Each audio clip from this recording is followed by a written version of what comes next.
naganap na Blue Ribbon Hearing ay isa sa mga nabanggit ngayon na di umano ay nakatanggap ng pera mula sa flood control project issue ay si Senator Chis Escudero. Isinama rin dyan si Senator Nancy Binay at of course ang dating senador na si Bong Revilla. Bukod sa mga nasabing senador na sinasabwat sa flood control projects, ay idinawit muli at lumutang muli ang pangalan ni Kong Saldico. Ito mismo ang pagsisiwalat ng nasabing dating DPWH official na si Engineer Bernardo, kung saan ay humingi muna siya ng tawad at nagsabing magsasabi ng buong katapatan sa buong Pilipinas at buong Pilipino sa pagkakamali niyang nagawa. Matapos ang kanyang naging statement ay humingi ito ng proteksyon mula sa DOJ kung saan ay i-evaluate nga ng DOJ kung nararapat ba siyang ilagay sa state witness at kung saan ay may mga tila ibubulgar pa itong mga sangkot sa nasabi nga pong flood control projects at sa lahat ng kanyang nalalaman. Sa iba't ibang platform naman ay pinahagi nila ang nasabing pahayag ng anak ni Rep. Saldico na si Ellis Ko. Aniya, though I bear my last name, I've always tried to separate myself from that affiliation. I condemn corruption in all its forms. I understand the anger and disgust. Before my dad entered politics, he was a businessman who provided a better life for my family. As a kid, that is all I saw and all I was told. Our relationship has since become very vague when he entered politics, which made me increasingly distant not just from him but from my family as well. Mismong si Ellis Ko na ang nanawagan para sa kanyang ama na umuwi ito at sugutin lahat ng aligasyon.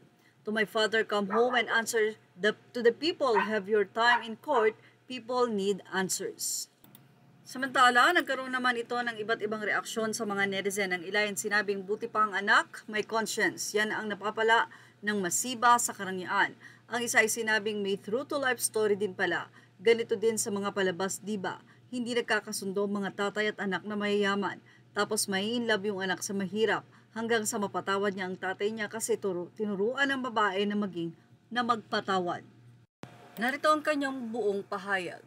Before I proceed, I want to express my deepest sympathies to the people who have mobilized and stood up against corruption in the streets. I am with you. I am on your side.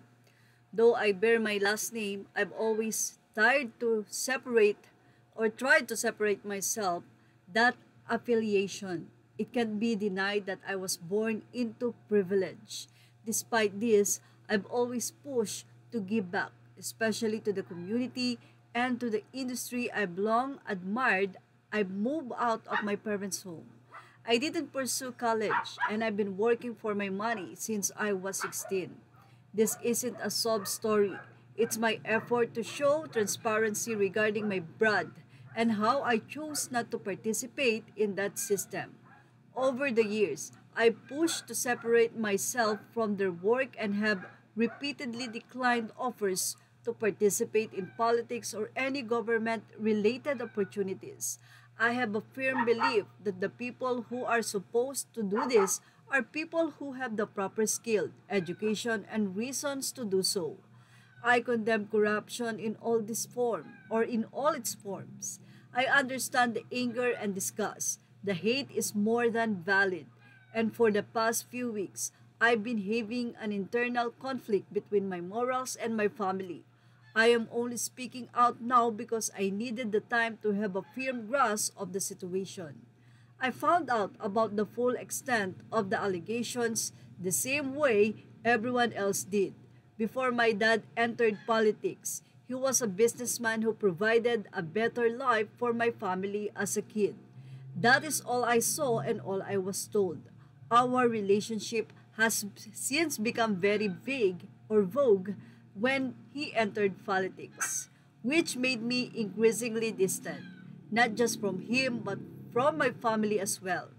And though I try to separate myself from the affiliation, I won't exclude myself from the conversation.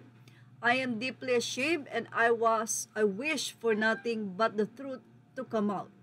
There is no excuse. I firmly believe that anyone who is proven guilty of these crimes should be held accountable and should face the proper consequences. That includes my dad. I urge him to appear before the people and be accountable once and for all. I am not just speaking out against a politician. I am speaking out against my father. And if this decision gets me disowned, I would rather face that consequence than watch millions of people suffer from his actions. Samantala, matapos ang aligasyon kay Senator Chis Escudero, ay kanya namang pinabulaanan ang nasabing aligasyon na ito. Well, ano po masasabi nyo about sa ating update? Ilagay na ang inyong opinion sa ating comment section. Thank you for watching. Images are all ready to the rightful owners.